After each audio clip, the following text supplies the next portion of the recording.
Hi, everybody. Today we have something a little bit different from what I've normally been doing. We have Alessandra Abidin and Lorraine Winson from Ernesto's Sanctuary for Syrian Cats. It's a cat and other animal sanctuary in Syria, and we are going to divide up this interview a little bit because we're going to focus on Alessandra's work there and how she started and set up this sanctuary for cats during the war. But because English is her third language after Italian and Arabic, we're going to have Lorraine fill in some of the details because Lorraine is a native English speaker. And so, a little bit of background about why I'm changing things up a little bit with this interview. So, as you may know, this interview series is about how people have transformed painful experiences into positive ones. So, Alessandra, let's start with you. What is your story, which is kind of also the story of Ernesto's Sanctuary? Tell us how it all began. Yes, 9 years ago, I have in adoption a little cat from Napoli, South Italy. I saw his photo on Facebook and I fell in love immediately with that little kitten, Tabby one, and I decided to adopt him. He was my first cat here in Italy. He arrived here and he bring us a big joy for me and my boyfriend. And he was like children for us. We loved him so much. We did everything. I think he had beautiful life because we really loved him so much. After just 1 year and some months, I noticed some problem with him. He tried to start to vomit his food. When I wrote to our vets, something is strange with Ernesto's. He told me maybe he just changed him the food, the dry food. But I told her, my mom sense told me that something is wrong with him. I think he is not. He have something. I feel this. So we start his exam, and yes, the diagnosis was terrific. He had bad cancer. He was already in metastasis, and since he is very young. As for the people, when the cancer arrived in very young age, it's devastated. So we started everything. We started with him therapy, but it was too late. Ernesto's dead, and he had just 1 year, 7 months, and 3 weeks. Oh. Yes. During the exam, it was very expensive for me. So one day I was crying in my office, and I told my colleague, I need to make him X-ray. It cost me 800 euro, half of my salary, something like this. So I told her, I will wait salary and I will go to make him the X-ray. She told me, don't wait. I will give you the half of the sum, and you will give me you back the money when the salary arrived. And that was when Ernesto's dead before my salary arrived. Oh. When I go to her to give her the money back, she refused to accept. She told me, no, I don't want the money. It was a gift. But I don't want this money. I decided to give this money in donation for some cat in Ernesto's behalf. And this is how Ernesto's Sanctuary in Syria started, because I searched on internet some organizations, something that I want to give them that 400 euro. So it was also, I saw in internet a photo of a guy in Aleppo that he feed cat with bones. I searching him and I found him. I speak with him. I told him, I want to give you this money in honor of my cat. And he told me, yes, after this photo, a lot of people contacted me. Sorry, it's my baby. I really don't know how to speak with them, because a lot of people want to help these cats, but because of language barrier, of the difficulty to send money in Syria is under embargo, I don't know how to do. I told him, okay, I will open a little group. If anyone want to help you, just ask them to join us in this group. Maybe we will arrive to 1,000. And because we here in French, there is a big Syrian NGO, was Syria Charity. I speak it with the manager and he told me, okay, you give us the money and we will give him in Syria the money, no problem. So I found a good way to send him the money. The imagination and the dream was to collect 1,000. And this is how Ernesto started. We created this group maybe 7 years ago, if Lorraine remembers the date. And yes, people started to join us in that group, and the money was not 1,000, but 10, 20, and 30,000. And so it was a really big amount. So we started to think about how to use this amount for animal welfare, how to start work for these animals. It was not, we started something like donation to give some meat. And after 1 month, we start already to think about how to create a little shelter for animals, because money was sufficient to think about in big. So this is how we start everything. That's such a beautiful way to remember your cat Ernesto. I mean, yeah, I love that. Can you tell us a little bit about what Mohammed was doing in Syria with the cats before you made contact Yes, with him? if you remember the last 2 years of Aleppo siege, it was really devastated. I think everyone remember the photo of children under bomb, animals dead. It was really something like genocide, we call them, and a lot. Most of chemical arm was used in Aleppo. So after some months when we start to collect the animal in garden. The Mohammed's, yes, I don't know if he bought it or if he rented a garden in Aleppo near his home where to collect the cats. So the cats, if Aleppo now that in that time, in that area, we will have food, and they start to arrive it every day new cat, maybe talk each other, so they info the other, come here, there is food, because it's really every day we saw the amount of cat in race. So today 10, tomorrow 20, and something like this. And after some week it was, I think, 200 cats Wow. under Word the spread. spreads. Sorry. Oh, I said word spreads.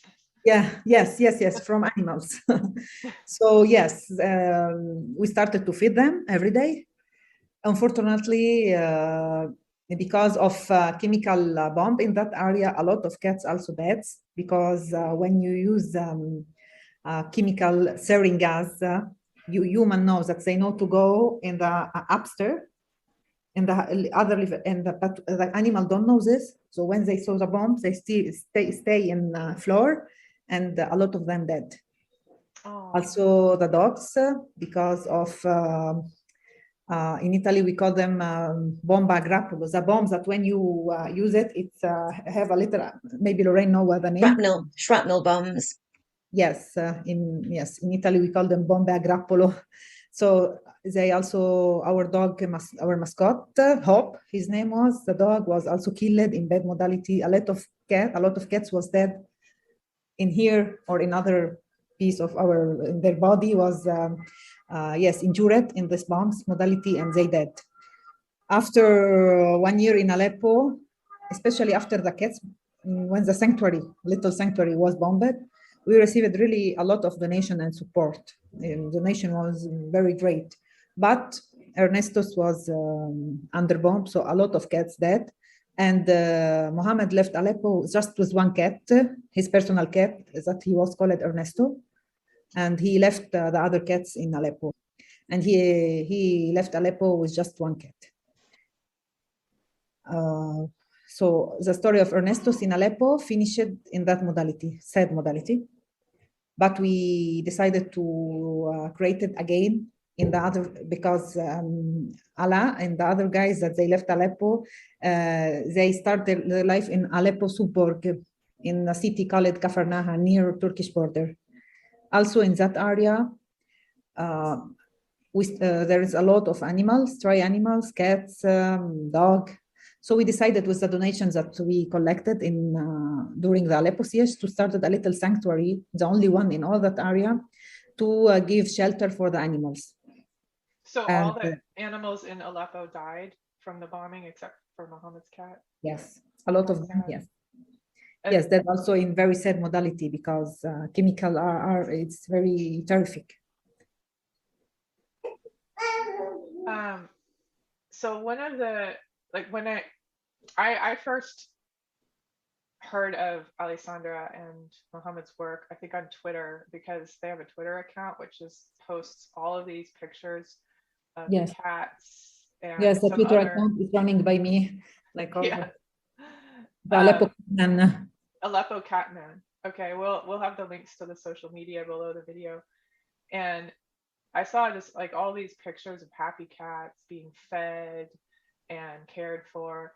And you can see a lot of articles about Ernesto's Sanctuary online. And one of the headlines that I saw, um, it said, "Is that heaven? Dozens of rescued cats lounging in sun delight internet." And I thought that was so sweet because the war in Syria has been so devastating and so sad, and yet amidst all of this destruction, you were able to create this literal sanctuary for cats and other animals. And it's really given people a lot of joy and hope, people like all over the world. And you can tell by the number of people who follow you guys on social media and in your Facebook groups. Um, so can you tell us like more about, I mean, I know there's like a huge amount of work to to set this up, and I'm sure that many people told you it was impossible or it couldn't be done. Um, can you tell us a little bit about some of the challenges you faced? Yes, a lot of people, especially in Syria and Arabic country, was very critical with us, especially during the war, because they always told us, you spend money to give animal to eat. What about the child? What about the people? You need to give that money, that food for people, not for animals. So the big step and the big walls that we find in Arabic country and also in Syria that make something also the guy's life in dangers was that people don't accept to see you give animals food when maybe their child are hungry, their child. I remember that Abu Ali, the director of Ernesto's, told me one day that I cried after this because it said, he told me that we have 4 monkeys saved from very big malnutrition. And they was also in bird cage when we bought them to save them. They was in bird cage monkeys, just Oh, to, wow. yeah, we create for them. Adult monkeys or baby monkeys? No, they was That adult monkeys. The two was, at first was adult. Uh-huh. And maybe Lorraine, if you remember, it was a velvet monkeys, something like this. vervet monkeys. They Yes. are quite small, but even in that size, in a little bird cage, it was horrendous. They was something like this in bird cage. We bought that to Innocent Soul. And when the guys in Syria saw that our man, Abu Ali, gave them banana, they were angry with him. And they told him, you gave banana to the monkey, and my child in 1 year never saw a banana, never ate a banana. So I was, yes, it's terrific because you know that child never ate a banana is devastated, especially I am a mom, Lorraine mom, you mom know that you also want the best for your child. But it's also sad for the monkey. So it's also hard to explain this people, also to reply to these people. Also the animal is God creator, he need to eat. If he eat, he not because it's his God sent him this banana. I told him he not because your child don't deserve the banana. We bought the day after 1 kilo of banana and give this guy 1 kilo of banana of his child. But it's one in all the Syria. There is a lot of story of people who told us you give the animal meat and we from week and week eat white rice without anything. So it's also this was for us. Sometimes was also dangerous. Sometimes was sad. And sometimes, yes, you lost the word, how to explain these people that also animals are God creator and they need to eat. And there are a lot of NGOs that they work for children. We are the only one who work for animals. So this was also a big problem for us. And sometimes also these days, I saw when Arabic channel speak about our work, I saw the comment, 85% are critical and insult for our work. Oh, how sad. Yes, it's sad. We have some friends in Arabic and Muslims that they donate for us, but they are maybe 2 or 3% from our donors. So I find this very sad. And I found also their comment very sad. Someone, yes, never accepts the idea about animals' welfare. So this is a big problem for us. For this, sometime when we public also the cats during the food, the meals, their meals in Syria, we always worry about also the safety of our animals in Syria. and our team, because we found maybe someone will see and we will be angry. They can hurt also our friends. So this is one of the problems that we have, and one of the yes, people were critical with us. Also, when we started, many people criticized us because our animals was not spayed or neutered, but because people don't understand the reality of our country. Just who is really in the work country can understand how it's very difficult. Also me, that I worked with that guys from here, and also Lorraine, and sometimes we can understand or imagine the real situation and what they really feel. So yes, and a lot of people also told us, be attention because they are terrorists. You send money in Syria, maybe you will have problem because you will send money to terrorist people here in Europe. So yes, we have a lot of problems also with the banks, with PayPal, with all the channel of the fundraising. If they know that you are collect money for Syria, they block it immediately, your fundraising. And sometimes they told me, I remember American channel of fundraising, they told me, are you sure that you want to send this money in Syria? Maybe you kept them in Italy, the money. Give them to animal shelter in Italy, because, or we will need to block all the money. So yes, this is also some problem of that we found. Some also troll of internet that insulted us, some hater. There is, but this is not, we didn't feel the hate and the haters, because we have also a lot of people who love the work. So it's a mess for us. One or two troll in 1,000 people, it can be tolerable for us. So this is, sorry for my English, this is the type of problems that we found this years. Oh, your English is fine. That's a lot of problems. Lorraine, do you want to add anything to that? Yes, Lorraine is right hand, so she know everything. Yeah, I mean, working for Ernesto's, I feel very privileged to be working with Alessandra. There are problems every day virtually, or every week, and then we have a good couple of days and we think this might be the beginning of all the problems disappearing, and then another one appears. Alessandra has a mind that cuts through the problems. She's very straight-minded, that there's always a solution, and she always finds a solution. There's a lot of blood, Amazing. sweat, and tears goes on in the background, really. But Ernesto's is surviving, and let's hope it goes on to even greater things. So most of the speakers on this summit are entrepreneurs or authors, and I'm also an entrepreneur. And as people who run businesses, we're faced with problems all the time that we have to solve because we're the founder or the CEO. But the kind of problems you guys are facing are completely different from what the problems of like a CEO or an entrepreneur face. I mean, you're facing bombing, you're facing war, you're facing food shortages. And I just want to really acknowledge you guys for what you're doing, because you're doing it from a foreign country.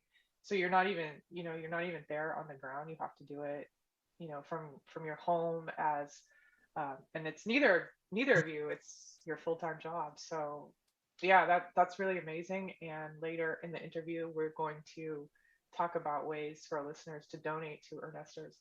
But I want to ask now, you guys are not only helping the animals there, you're giving free vet care. I mean, all the animals in the sanctuary, you guys have a full-time vet in the sanctuary, right? And so you're not just taking care of these animals, you're also providing employment for local people, like the vets. And how many staff members do you have? 18. 18. Yes. Wow.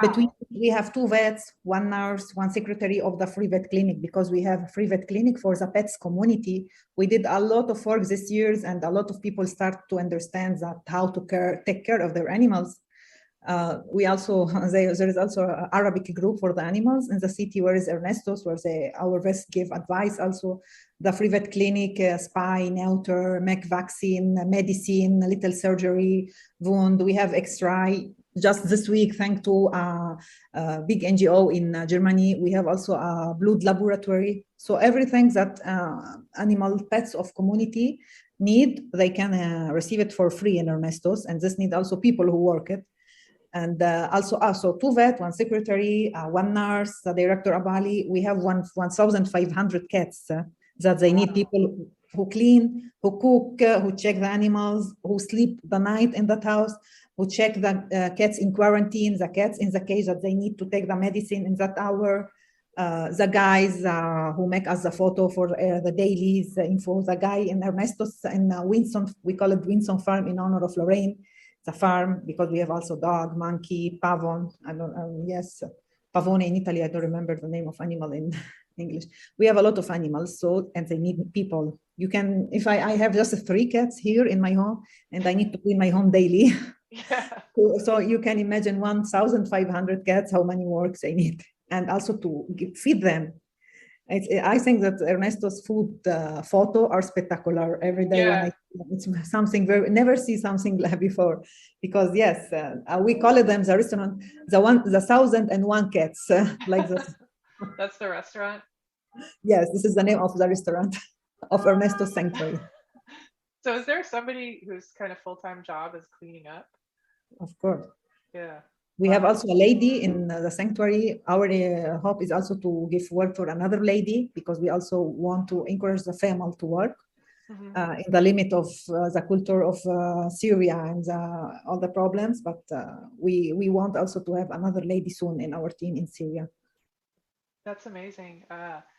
How is it coordinating all these people? I mean, you said you have a director on the ground, so he's in charge of basically overseeing the day-to-day aspects. We talk each other every day, many times all the day, because I am very terrific boss. Lorraine knows it. I need to know everything about the animals. I'm very exigent. So we have, of course, the WhatsApp group every day that we talk each other every day. The clinic, free vet clinic, send us daily report about how animal enter in the clinic, which type of care they receive it. We have every day daily album of the cats, of the restaurant, of the animal under care. So we check what about the animal of yesterday? The cat arrived yesterday. How is the situation? The cats that the new risk commission every day. So every day we have also the photo camera we have in Ernesto's, and we can check from our home how is the situation. Yes, and the clinic. Yes, we created a very good solution for everything. And yes, we talk each other every day in the group of WhatsApp. Also, maybe some friends in Ernesto's write us, where is that cat? I didn't see my cats, because people love that cat or that cat. So I also info our photographer, Anas, please today make photo for that cat or that dog. Or today focus your photo about the bad cats, because our donors donate bad cats over the name of their beloved animals in their country. So today, please focus about the name of that beds. So we give them the work, but after years, they also know their work. They don't need from us to tell them every day what they need to do. They are totally, know what they need to do, but also with our, in Italy we call sovra in English. Yes, with our eyes over them, just to be, yes. What if Alessandra, like 9 years ago, knew what Alessandra's life was today with these cats? What would she say? I am more strong now. When I started Ernesto's 9 year, I was, yes, I had my life experience, never have experience directly with very hard problems that people can't find. I meet a lot of people. I meet Lorraine from all the world. But I also have this big capacity of problem solving, because I'm very like the wood internet. I saw in myself this big intention of problem solving. So when I have big problem, my idea is, okay, this door is closed. What about the next one? I'm always focus my intention about how to solving the problems, and believe me, there is a lot of problems sometimes, especially for about the problem of how to send the money of us to the guys in Syria, how to be sure that everything is also under our law, because also we need to protect ourselves in our country, as you can imagine. Some problem here or there, how to arrive the medicine, the vaccine, the dry food. So Yes, when sometime we are sad for some news, especially because some animal dead, we try also to focus our intention about how many goal we reach this year's, how many soul we save.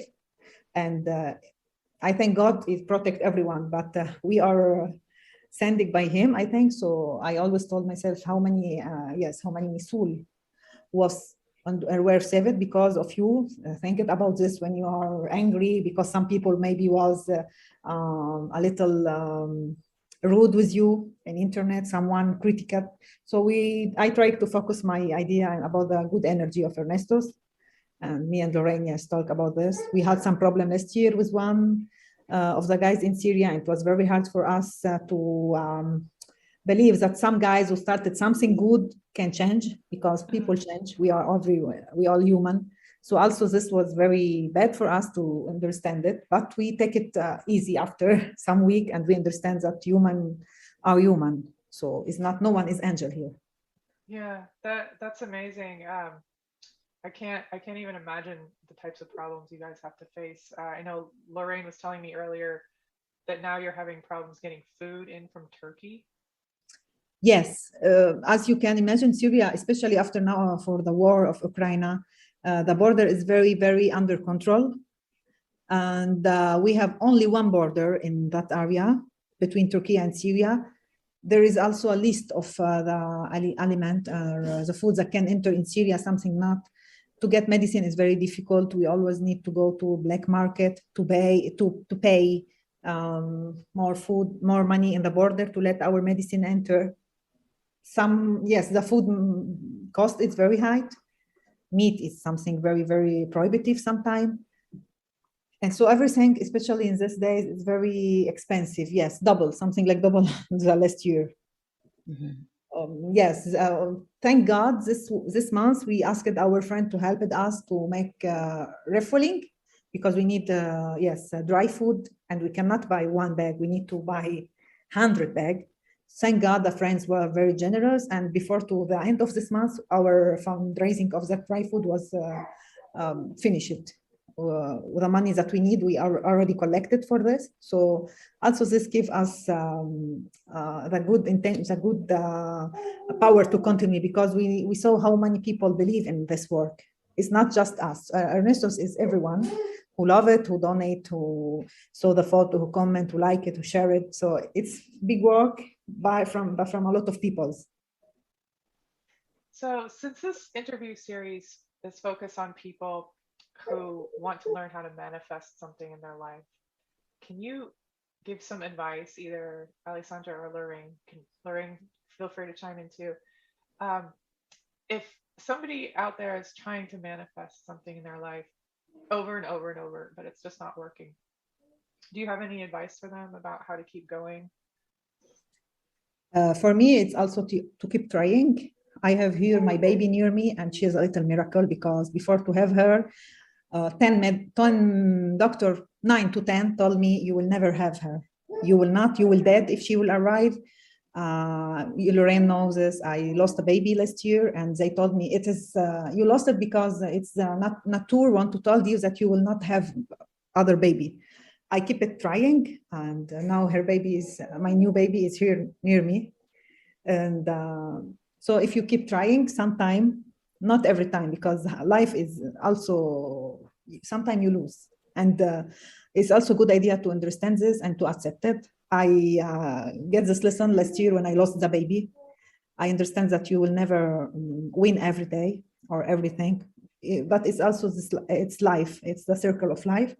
But to never lost the hope to trying and to trying again, and maybe inshallah, as we told in Arabic country, some goal you will reach. Maybe not all your dream will become true, but also this is the beauty of the life.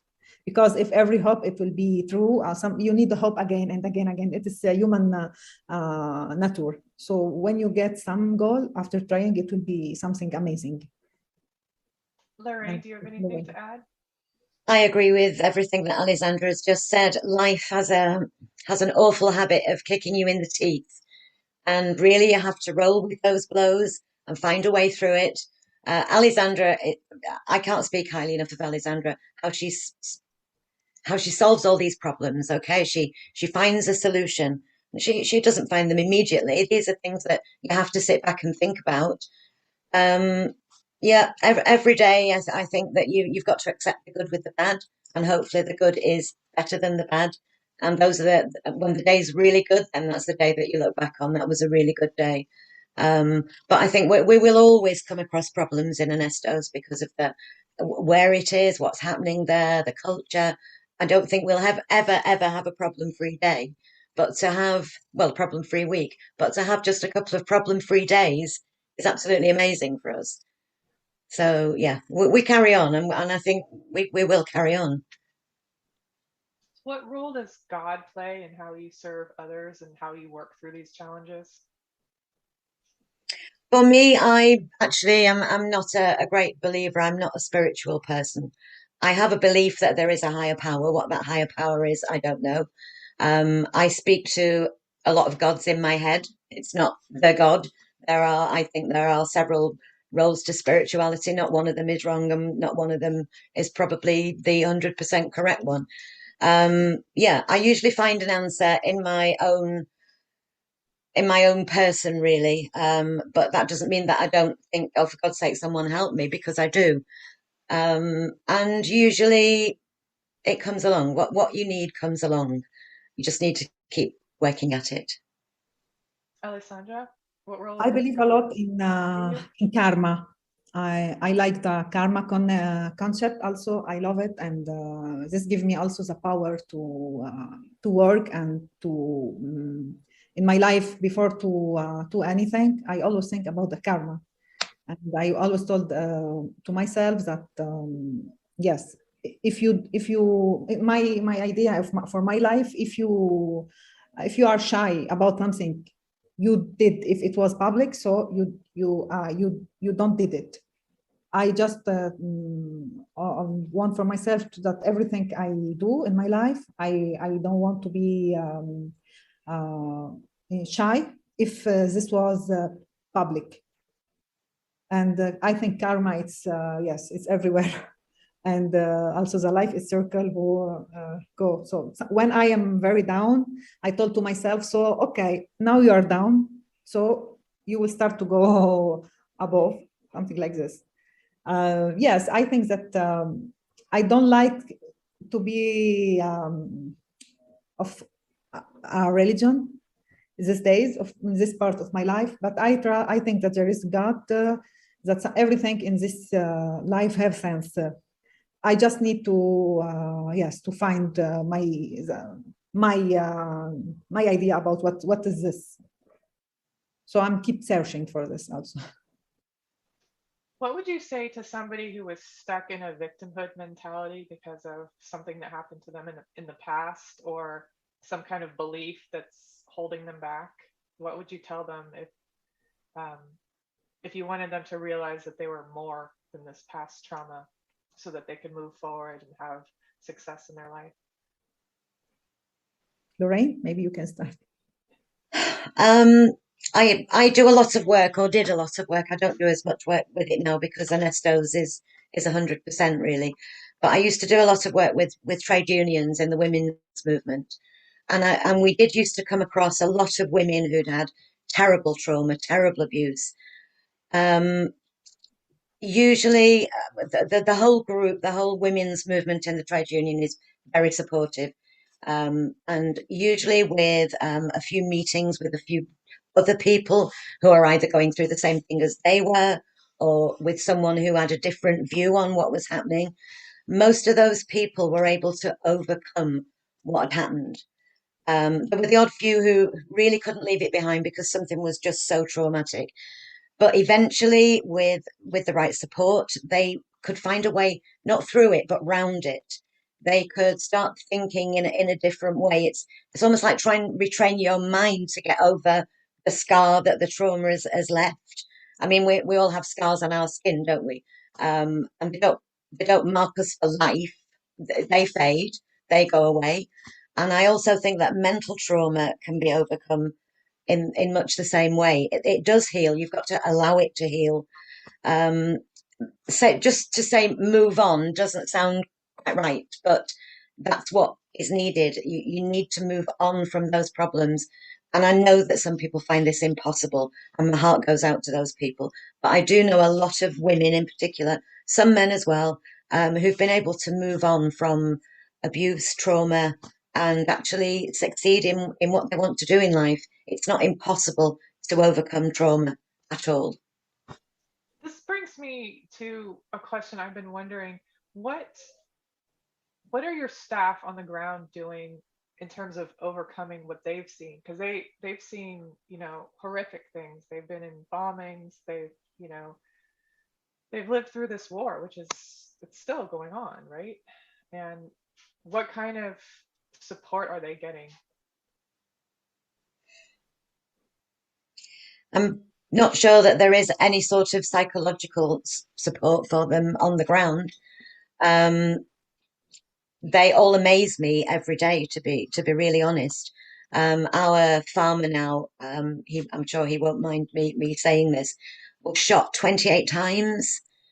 And he is still now having bits of bullets removed from his body. The vets actually x-rayed him on our animal x-ray machine to find out where all these bullets were. He's waiting now for an infection in his kidney to get better so that he can actually go in and have his kidney cut into to dig a bullet out. So Wow. it's bodily trauma as there has got to be some mental trauma because the pictures that we used to get from Aleppo, from Damascus, from other areas where the war was really bad were absolutely horrendous. Our vet, Dr. Youssef, was in the siege of Madaya, where they were just at siege. No food went in there for months and months and months. He was one of two medical men left in the village, in the town, and he took over the job of a doctor in the medical council. So he was operating on bomb victims. People were starving to death. They were eating grass, they were eating leaves.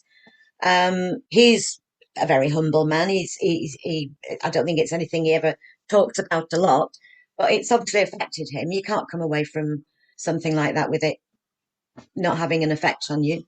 All of them, I think, have seen bad things. Also, our chef Ahmed, he lost his death because the bombing near him in his home, so he became deaf. We make a collection to both for him the little Hearing aids. yes. Hearing aids. Yeah, but yes, when he speak with you, he always speak with a voice very, very high.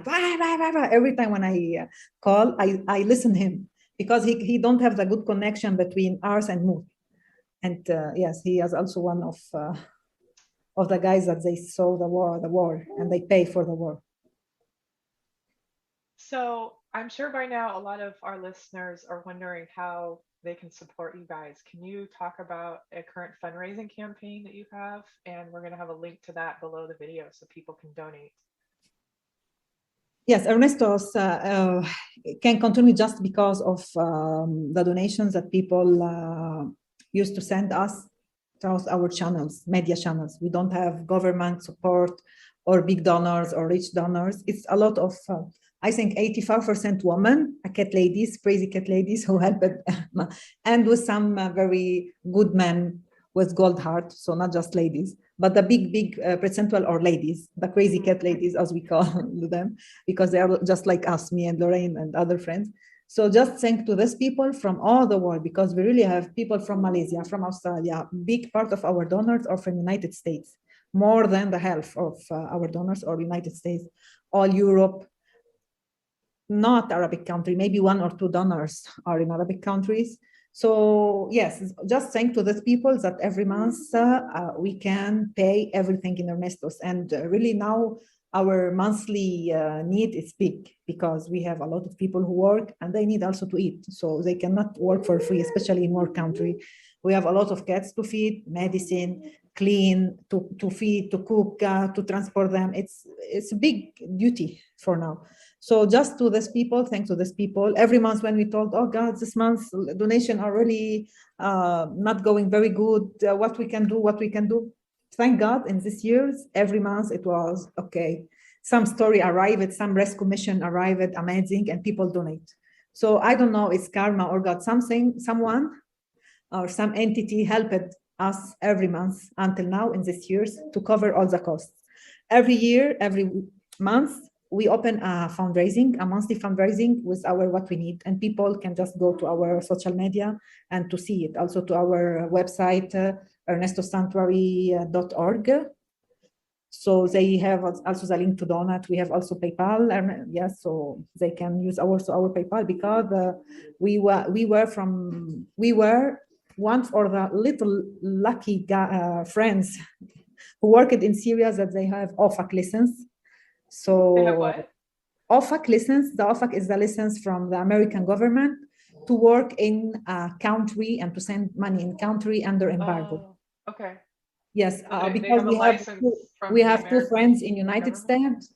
One of them is attorney, so she worked for us and she worked very hard for us and cover also the cost of this OFAC license.